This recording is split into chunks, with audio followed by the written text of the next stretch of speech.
Taking her counselor's advice, a lost teenager chronicles her year-long hiatus before university on an anonymous blog, bravely revealing her darkest secrets.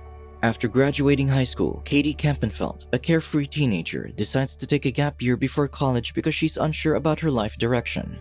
While her mom, Caroline, believes that college helps find one's passion, the teen fears that she won't discover it, or worse yet, realize that her true calling doesn't require a college degree. The next day, Katie meets her guidance counselor, Miss Matsuo, who suggests she start a blog to reflect on her experiences during her time off. Initially hesitant, the teenager eventually takes the advice and creates a website called Undiscovered Girl. In her blog, she candidly shares that she decided to take a gap year because of her relationship with Dan Gallo, a film professor.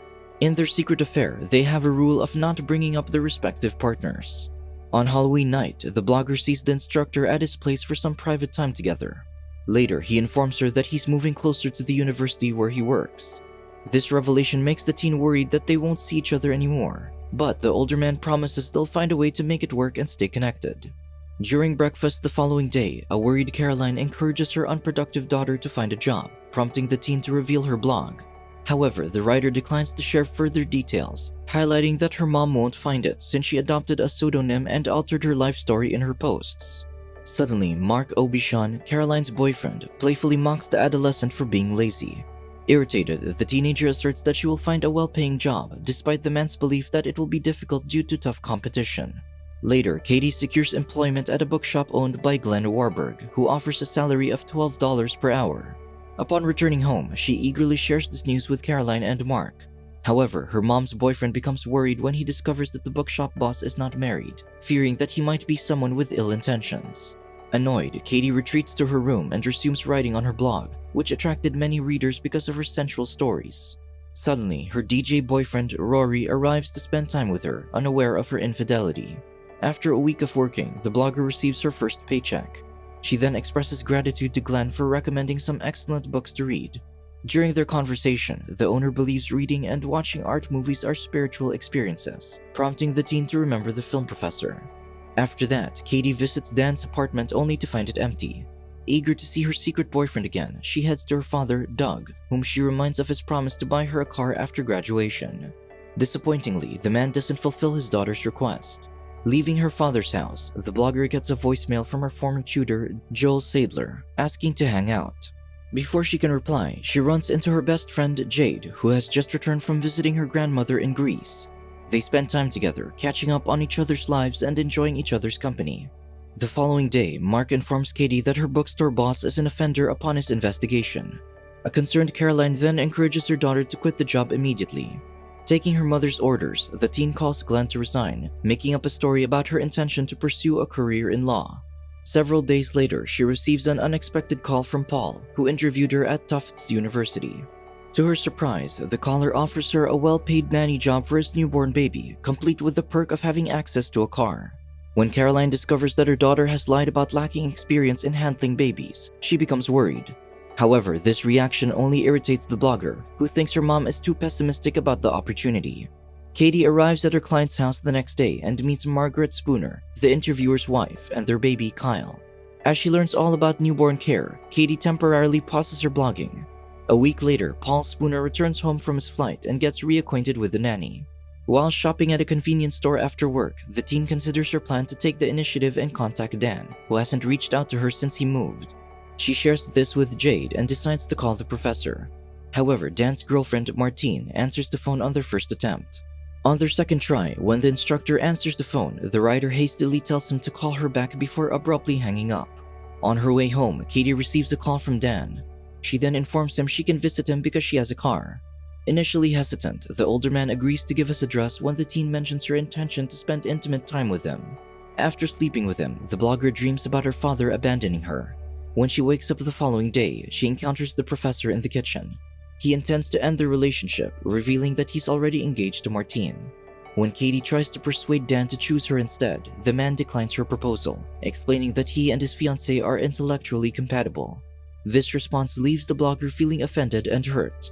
Before storming out of the house angrily, the teen realizes that the professor didn't move closer to campus for work-related reasons, but rather to live with Martine. When Kate arrives home that night, she surprisingly finds Rory with her mom and Mark. Her angry boyfriend then confronts the writer about her actual whereabouts, pushing her against the bed. When the blogger confesses that she has been cheating on him with an older man, the DJ reacts aggressively and tries to assault her. However, the teen manages to defend herself and kicks him away. Hearing the commotion, Mark enters the room and intervenes, prompting the guy to leave the house. Afterward, the blogger thanks her mom's boyfriend for protecting her. On her birthday, Katie discloses her secret relationship with Dan to her mom, explaining Rory's rage. When her mom asks if she slept with the older man, the teen denies it. That night, the nanny goes to the Spooners' residence to join their party, where Paul flirts with her subtly. Upon arriving back home, Katie receives a voicemail from Joel. He shares that he contemplated jumping out of a window and suggests that the writer might understand him better because she had a time in the mental hospital. Despite this revelation, she doesn't respond to his invitation. On Christmas Day, Katie pays a visit to her father and his partner, Ephraim, and presents them with gifts. In return, Doug gives the blogger a greeting card with some cash. As the teen reads the message, the old man mentions that she didn't want to let him go when he was kicked out of their house when she was young. Unfortunately, the writer has no recollection of that event. Upon returning home, the writer sits and drinks alone in her room. Suddenly, Caroline and Mark enter and announce their engagement. After pretending to be happy for her mom, the blogger immediately calls Rory and invites him over. However, when her ex-boyfriend reveals that he is now dating Jade, the teen feels betrayed and decides she will no longer speak to either of them. After a day at work, Katie receives a humorous message from Joel Seidler, which finally prompts her to meet up with him. As they converse in a restaurant, the writer opens up about her unsuccessful love life, expressing her frustration with her luck with guys. In response, the former tutor suggests that her problem may have deeper roots and advises her to cultivate self-awareness. That night, while Katie sleeps, a friend calls the blogger to deliver distressing news that her dad has suffered a severe brain injury from a fall. Unfortunately, Doug tragically passes away days later, and Katie delivers a heartfelt eulogy during his memorial service. She shares a poignant memory from her childhood, recalling when she would playfully deceive her dad into giving her liquor. Afterward, the vulnerable Katie decides to visit Dan's place, hoping to see him. However, when Martine, his fiancée, answers the door, the blogger adopts a different name and pretends to be one of the professor's students. She makes up a story, explaining that she won't be able to submit her paper on time due to a recent family loss. After a week, Katie returns to work. During this time, she develops a bond with Paul while Margaret is busy with her part-time job. Upon learning about the writer's situation, the man compliments her on how she has handled her dad's loss, noting it as a commendable trait during challenging times. However, he adds that the event will likely profoundly impact her when she reaches her 30s, which he describes as a challenging decade. Intrigued, the nanny grins and expresses her interest in hearing more advice. After finishing work, Paul gives Katie her salary and a paper containing 10 bitter truths about grown-up life. The teen then discloses this to Joel, who suspects the older man has sensual intentions toward her. When the former tutor questions whether Katie is interested in Paul, she firmly defends herself, implying that she would not engage in a relationship with a married man. While walking in the park, Joel confronts the blogger about her promiscuous behavior, and she openly admits to it, attributing it to her fans and followers. He then proceeds to ask her if she had a traumatic experience during her childhood that influenced it. In response, the teen reveals that her parents would send her next door to watch cartoons while his dad worked on writing a book. However, their neighbor, Mr. Sology, took advantage of her by placing her on his lap and touching her inappropriately. Upon hearing this revelation, the former tutor strongly suggests that the writer seeks therapy. Taking his advice, the troubled teen tells her mom to find her lady therapist. When a reader asks about her time in a mental hospital, the blogger narrates that at 13, she took her mother's sleeping pills and climbed into the window of a lifeguard she had a crush on. However, when the lifeguard asked her to leave, she cried hysterically and locked herself in his bathroom. As a consequence, she spent 3 days in the psychiatric ward. During her therapy session, Katie opens up to Dr. Sherman about Mr. Sology. The teen recognizes that this traumatic event has influenced her preference for older men. In response, the therapist suggests that she write a letter to her neighbor to release her emotions. While working that night, Paul shares with the nanny his concern about his son crying when he picks him up, assuming it may be due to his wife's absence. Shortly after, he gives her a locket as a Valentine's gift, leading to a passionate kiss. Suddenly, a busy Margaret arrives, interrupting their moment. After work, Katie receives a call from Dan, who invites her to his place since his fiancée will be away for the weekend. Later, as she is about to enter her house, Rory unexpectedly appears and asks why she didn't inform him about his father's passing.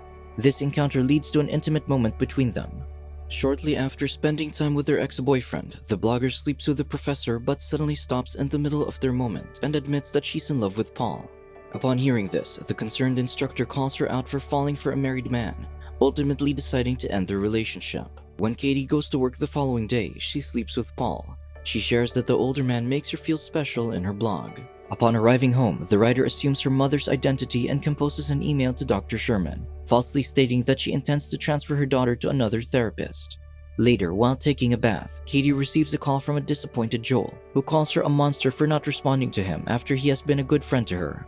He insults her, cruelly asserting that she lacks an inner life. Upon listening to the rude voicemail, the teen breaks down in tears on her bed, but she contemplates that her hormones may influence her emotional response. Later, she discovers her pregnancy upon taking a test. Following this, Katie shares this information with Rory, assuring him that the baby is not his since she had slept with 2 other men. In response, the disappointed DJ insults her because of her promiscuity and ultimately walks out. That night, Katie tries to call Joel, who she learns has attempted to take his life with pills. When she expresses her wish to see him, the guardian explains that the patient needs to recover before receiving visitors. The following day, the blogger visits Afreen. When her stepmother gives her dog's watch, the teen becomes emotional, realizing how much she misses her dad. Then, the woman shares a heartbreaking truth with Katie. She confesses that when she discarded the Christmas box containing her greeting card, it angered Doug greatly. In his rush to retrieve the card from the trash, he slipped in the darkness and suffered a fatal fall. The writer is confused upon hearing this, as her father never showed much interest in her messages. However, Afreen discloses that Doug had collected and kept all of her daughter's cards on his desk, revealing a hidden sentimentality that had gone unnoticed. The next day, the writer attempts to contact Dan by leaving a note in his mailbox. However, she doesn't receive any response or call from him. Later that day, upon discovering what her daughter did, Caroline strictly orders the teen to see Dr. Sherman for their second session over the weekend. The next day, Katie goes to work and joins Paul's family in celebrating his 42nd birthday. The teenager presents him with a birthday card. When Kyle starts crying, Margaret leaves the room to attend to the baby. In the wife's absence, the nanny leans in and kisses the celebrant, and he reciprocates. She then presents him with her true gift, a poem she had written primarily for him. After reading it, Paul kisses Katie, appreciating the piece. However, he suddenly tears the paper and throws it into the trash can. The older man apologizes to the hurt teenager, implying that he feels compelled to do so due to their complicated situation. Upon returning home, the pregnant teen attempts to contact Dan, informing him that he's the father of her child. However, the professor dismisses the claim and abruptly ends the call. On the weekend, Katie has a session with Dr. Sherman, who explains that she is experiencing grief in a broader sense, not solely due to the loss of her father. Afterward, the teen decides to do the therapist's activity of writing a letter to Mr. Sology. The writer reflects on prioritizing self-worth and respect for her body in her message. She also sternly warns the grown man that there will be severe consequences for the harm he inflicted upon her. After dropping the envelope in the postbox, Katie encounters Miss Matsuo, who inquires about her gap year. The teen admits it has been challenging but believes she will eventually be okay. Afterward, the teen pays a visit to Glenn in search of advice. During their conversation, she speaks about the real reason for her resignation and requests him to share how he became an offender. The boss then shares that he was a troublemaker during his younger years and enlisted in the army to avoid jail time. Unfortunately, he was immediately sent home when he used illegal drugs. After that, he stayed out of trouble for a long time until one intoxicated night when he ended up at a courtesan's home. He confesses that he had no recollection of that night except for the fact that there was a bottle of rum and an illicit substance involved. He relied on the woman's and a doctor's account to understand what happened. He admits that he didn't intend to exploit the woman, but he accepted the responsibility for the cruel assault and its consequences. In response, Katie shares her pregnancy and fears about raising the child. Upon hearing this, the bookstore owner offers advice, urging her to let go of unhealthy habits and cut ties with all 3 men she has been with. When the blogger panics at the thought of dumping Paul, Glenn assures the blogger that the married man will feel relieved when their affair ends. He also points out that the older man doesn't love her the way she thinks he does. When she worries about job loss, the boss assures the teen that she can still work at the bookstore. He also kindly offers her a rent-free space in an empty room in his garage. Soon after, Glenn presents an unexpected proposition, suggesting that he raise the child as his own and give her the freedom to come and go as she pleases. If the writer declines, he assures her she can still work and stay with him, making her smile. While walking alone on the empty street, Katie texts Paul, informing him about her resignation. Later, as she takes a relaxing bath, she marvels at how living with Glenn could be the start of her grown-up life, recognizing it as an opportunity to quit blogging. Following her daughter's final post, Caroline takes over the blog and discloses the truth to the readers. She reveals her real name as Carol Grantham and Katie is Amy Grantham. Minutes after her last post, Amy receives a call from a blocked number. Subsequently, the blogger left and has been missing ever since. She hasn't made any financial transactions or used her phone, making it difficult to track her down. The police believe the caller may know the teen's whereabouts. As Carol continues writing, she reveals hiring a private investigator who interrogated the people behind her daughter's blog. It turns out that Rory's real name is Aidan. He admitted having a bad temper but emphasized that he never intended to hurt his ex-girlfriend. Dan, a video store manager, confirmed that the details Amy wrote about their secret relationship are accurate. However, he was unaware of her pregnancy as she never informed him. The family Amy worked for verifies that the blogger indeed babysat their child. However, the husband denies any allegations of having an affair with her. Meanwhile, Joel Seidler's real name is Jake, and he profoundly regrets being cruel in his last voice message to the teen. On the other hand, Jade's true identity is Noelle, who struggles with substance abuse. Despite having a blocked number, she denies calling the writer on the night of her disappearance. The bookstore owner, Roy Olson, acknowledges that what Amy wrote about him is accurate, except that he did not offer to raise her child. After the revelation, Carol asks her daughter's readers for help, urging them to come forward with any information that may aid in finding the missing teen. During sleepless nights, the worried woman reveals that she has been rereading the teen's blog posts, even the hurtful comments from her followers. As she contemplates who could be responsible for wanting to harm her daughter, she sadly acknowledges that the answer seems to be everyone.